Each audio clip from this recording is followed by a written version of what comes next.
Hey everybody, this is Slugwave. It's been a few months since I last made a video.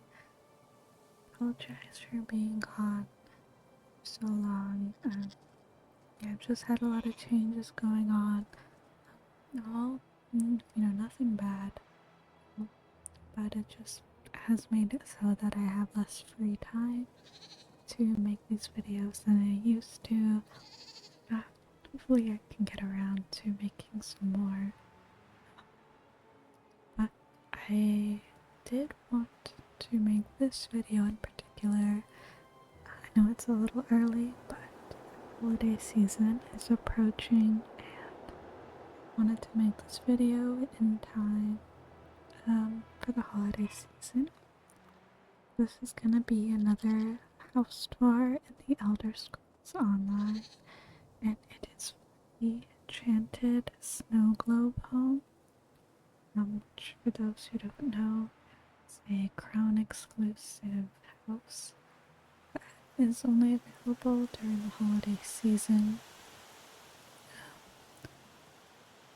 So last Christmas, my husband ended up buying it for me as a gift. He knew that I really wanted it, and I decorated it all. But by the time I finished, Christmas was already over, and it didn't really make sense to make a house tour at that time. But now that it's that time of year again, I thought it would be the perfect time. So we are, we are in East March, right outside of Windhelm, right to the south here.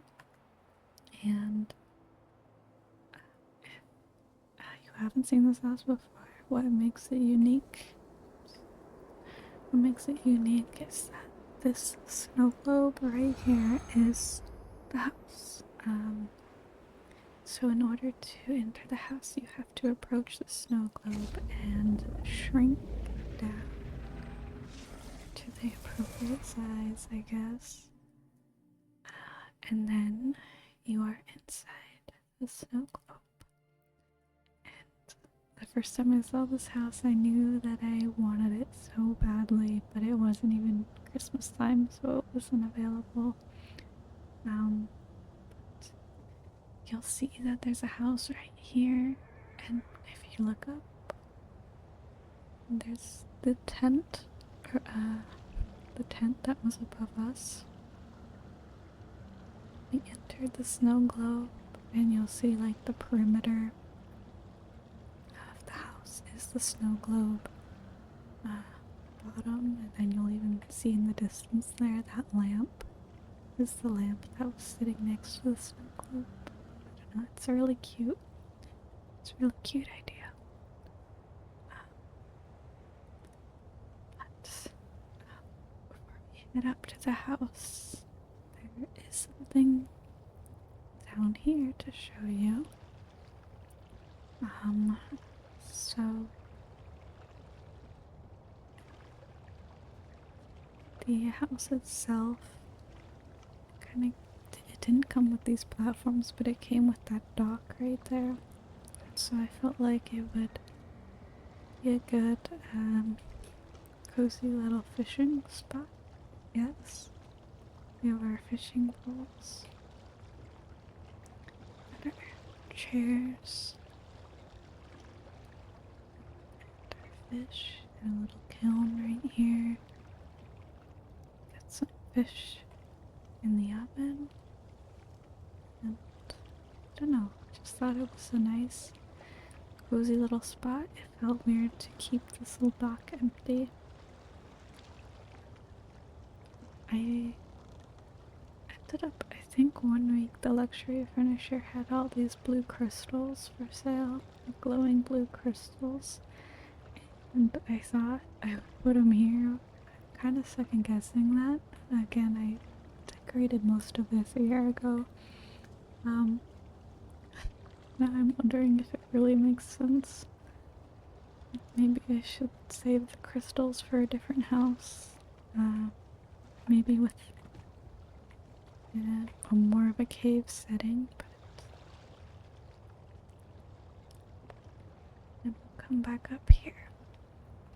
And I think what we will do is we will kind of work clockwise around the house and then go into the house after we look at the outside.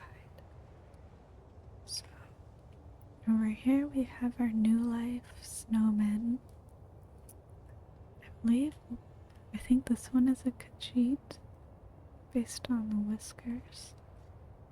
We got our, I think this one is an Argonian. Or, I thought one of them was an Argonian, maybe I'm wrong.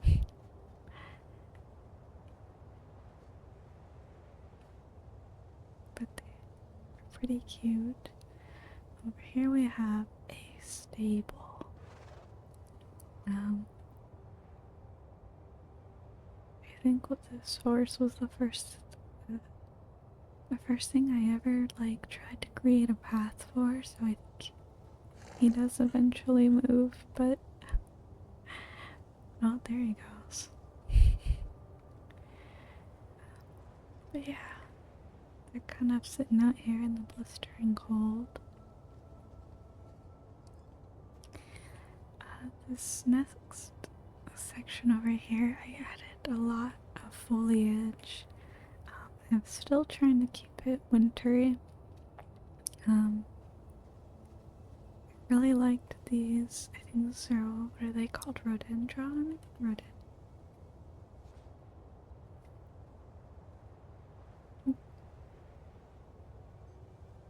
Rhododendrons. Thought that they were really pretty. Tried to find as many snowy pine, frosted trees as I could. And down here, a little fire circle. I guess the theme of this house is just kind of cozy little corners. Again, we have some dried fish. I have a couple more little animals patrolling. I have this guy going too. And over in this corner, I actually have a little ice sculpture set up. It's got his little tools and he's been working on his ice sculptures. These were all part of the New Life furnishing pack that was, I'm sure they'll make it available on the store again when it's Christmas time.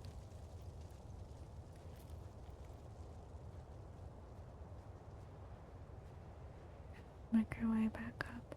I did cover a lot of the building in the ivy. And also the glowing vines from Southern Elsewhere. So at night it kind of glows. The back side of the building doesn't have too much going on. There's not really a whole lot of space. Just kind of adding more foliage. I did end up deciding to set up something over here, and I added this little totem as kind of like a visual cue to walk over here. But I added a little Reekling campsite down there. I just thought it would look kind of cool, like in the distance. Seeing a little campsite down there. There's not really an easy way to get down there.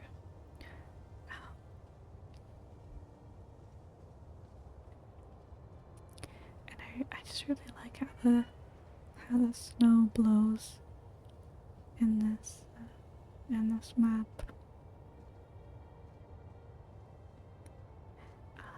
So I added this little well here. The house came with a different well, but I thought this one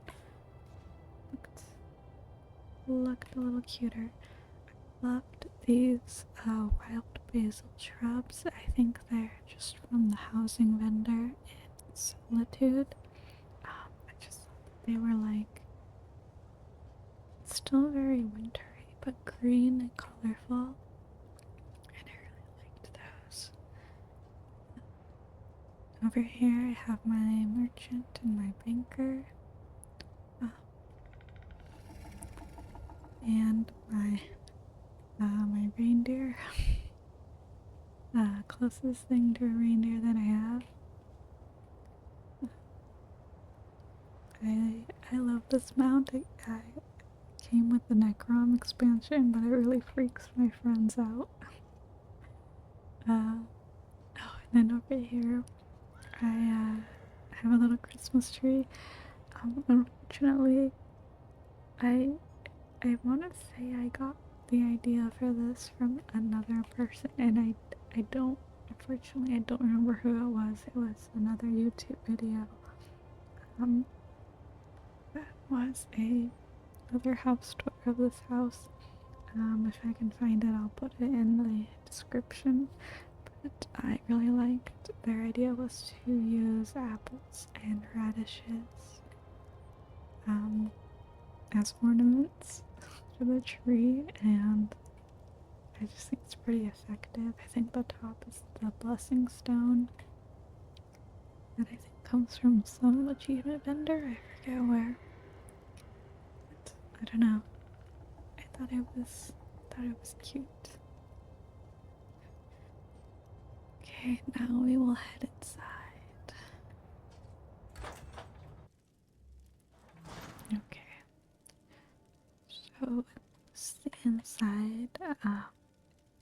So the house is done in an imperial style. It comes with a lot of imperial furnishings.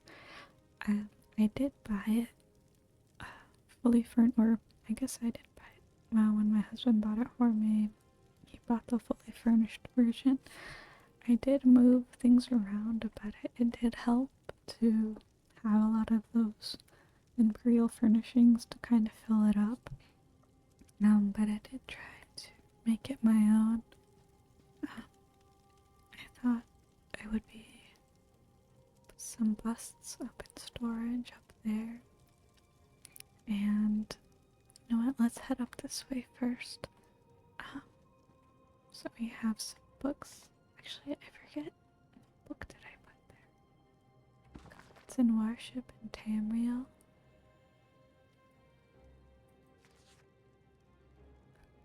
I'm not sure why I put that book. I don't know what that has to do with Christmas, but I do have a couple more books in here that I might read. One of them came with the New Life furnishing pack, so it actually has to do with the New Life Festival. And here I have my little library. I guess my sort of like magic library. It's kind of a mess. There's books everywhere. This book right here, I believe, is. Can I select it?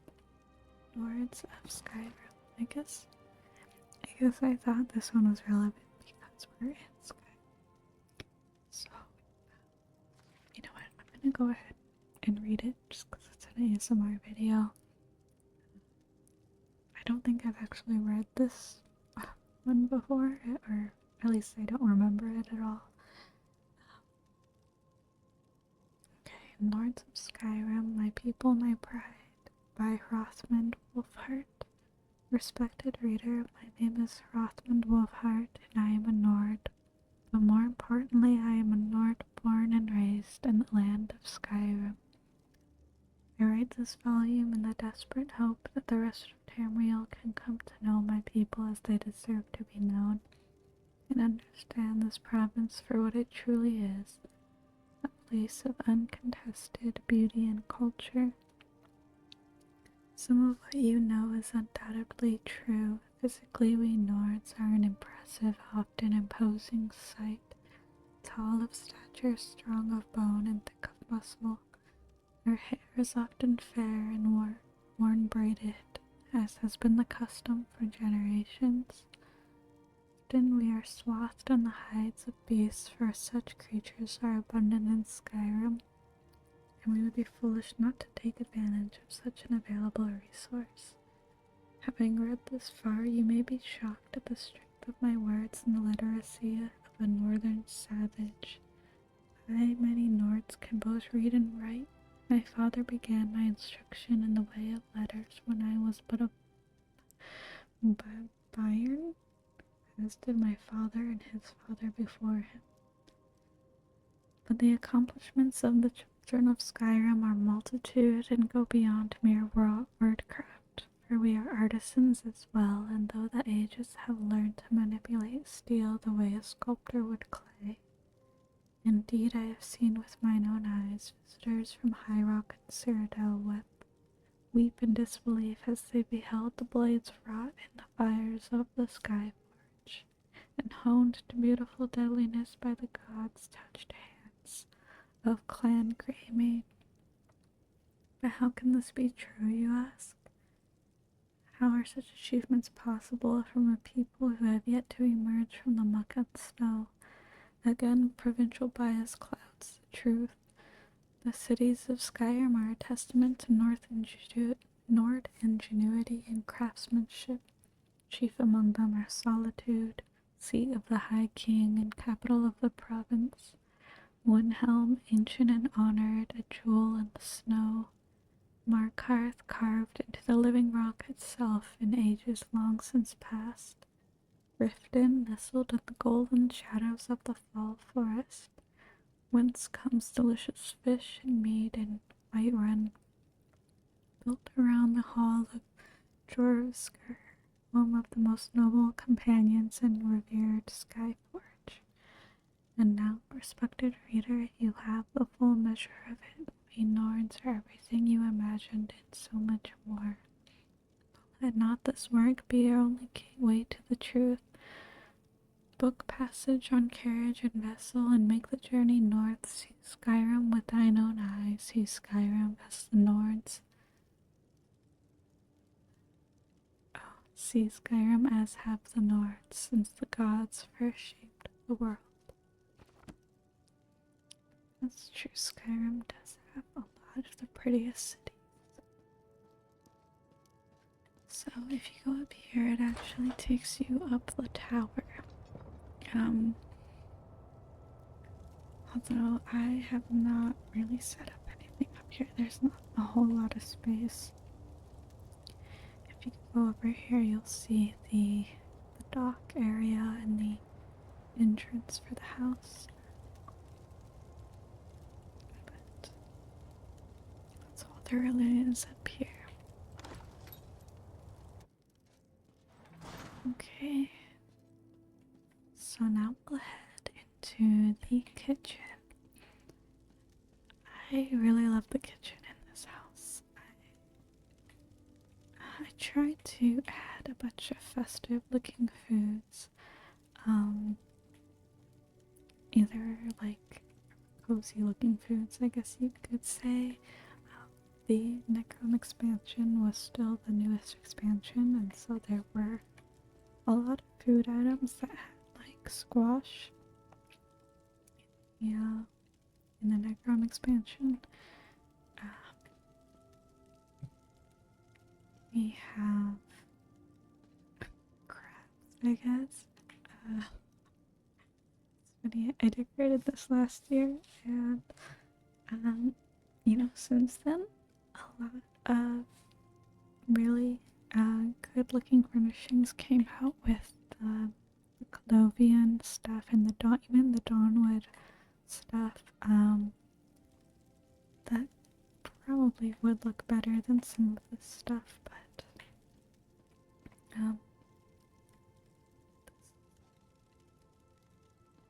this is what I was working with last year. We have our drinks. Oh yeah, see this right here is a Colombian thing. Yeah, with the wine, all the wine and cheese stuff that came out, it's just really nice for kitchens. I might have to update this kitchen at some point.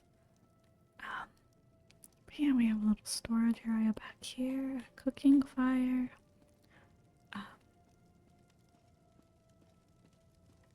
I don't know. I really like this kitchen. I think it's really cozy. And then we head back down here. And we have our tree, our whole little Christmas area, I guess. I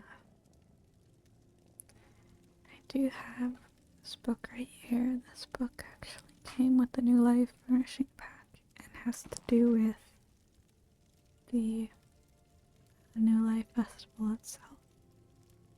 So I'll go ahead and read that. A Tale of Two Festivals by Boltdorf Meadwormer. Why is the New Life Herald so scary? When my littlest asked this of me during a New Life festival, I laughed. I had once asked the very same question of my own dad. He said, come the fall, you should ask your Nan.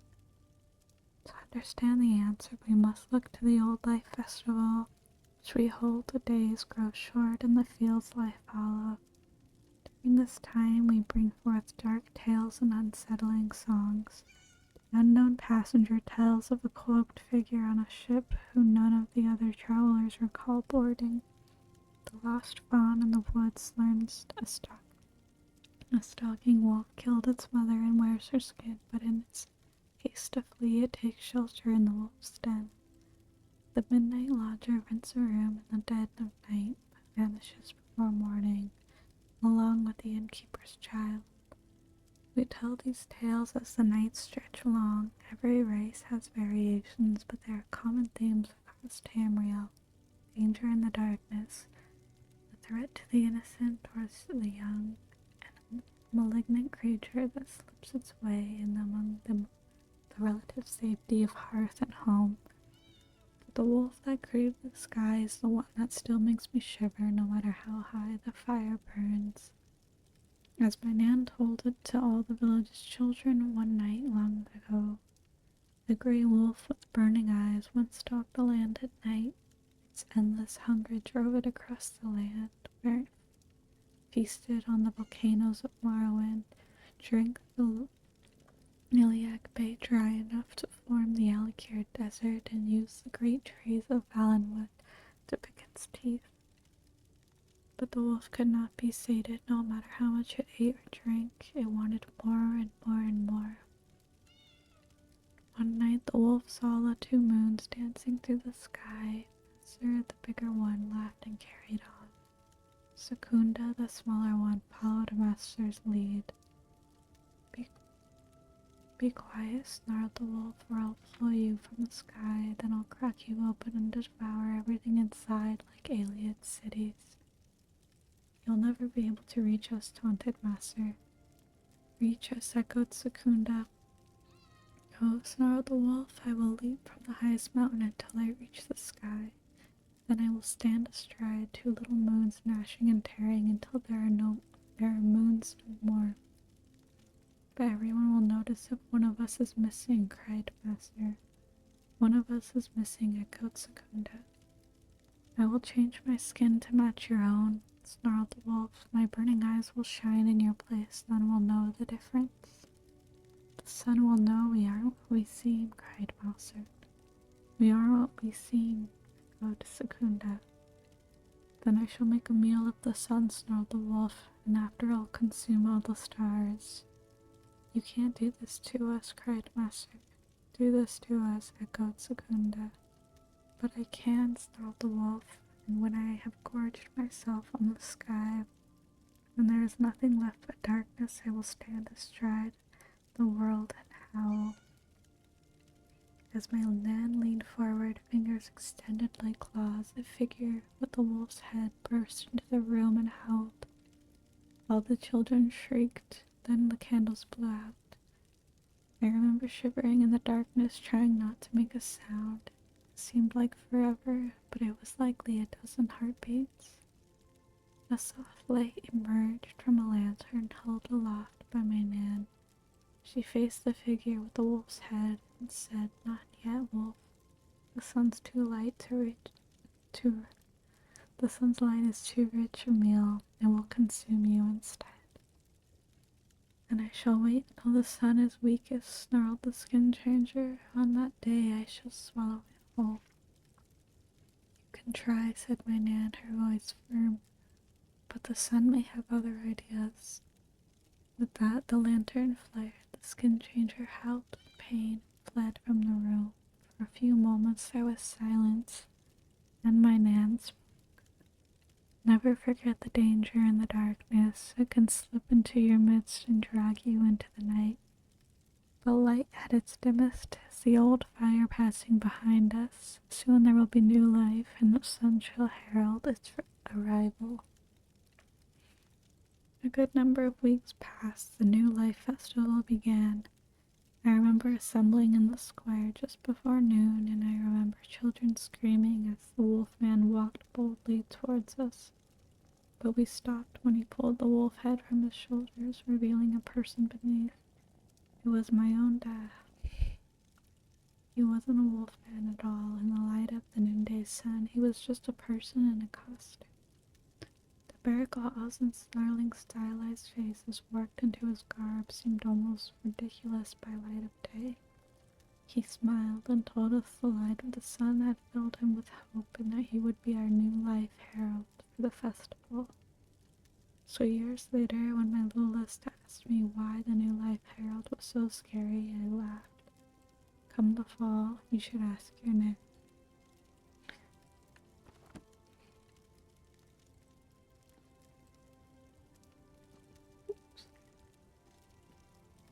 And then this tree right here is also the new life tree.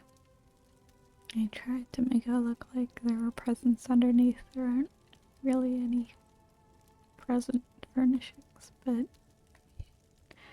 tried to work with what we have. I have my little cat and ball of yarn sitting by the fire.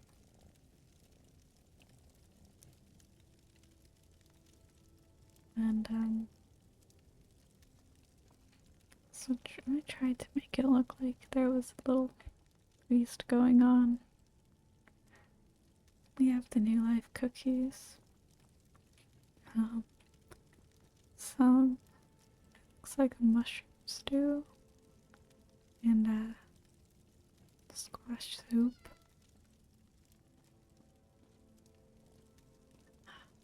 The last area of the house is actually down here.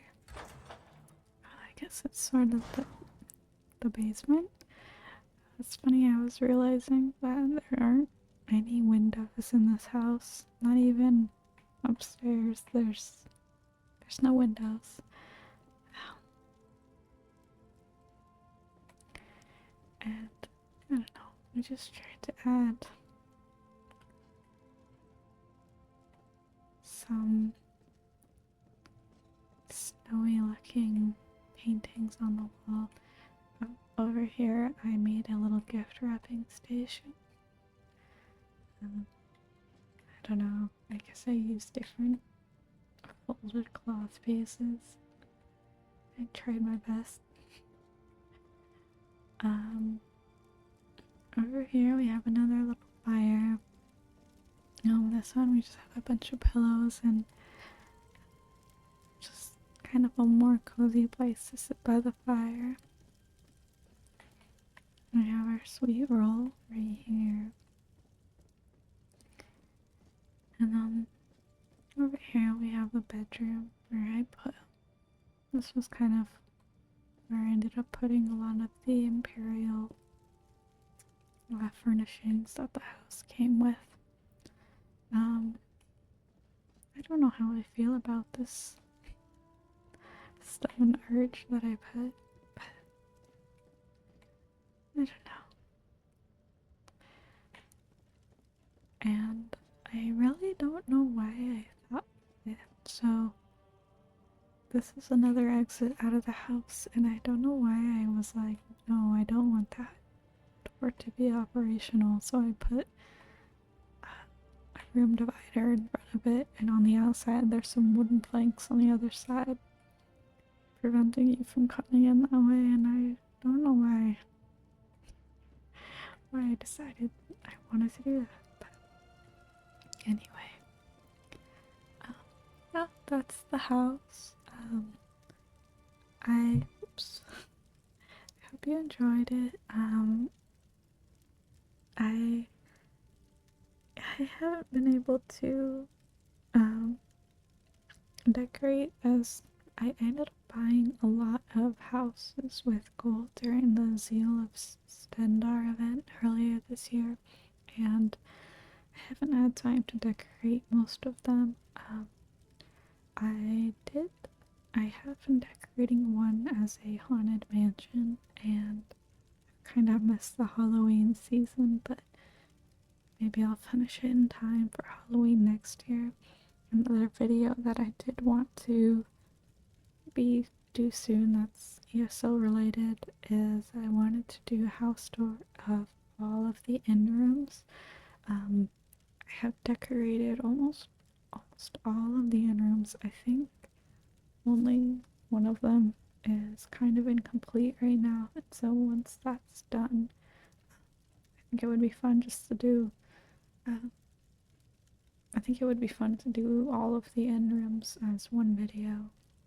Because I think the in rooms are a lot of fun to decorate. Um, yeah. So just some stuff that I'm planning. Hopefully, I can kind of get started on continuing my Morrowind run again. And I'd really like to make that happen, but I'm sure I will. It's just a matter of when. But anyways, I hope you guys take care, and I will see you next time. Bye.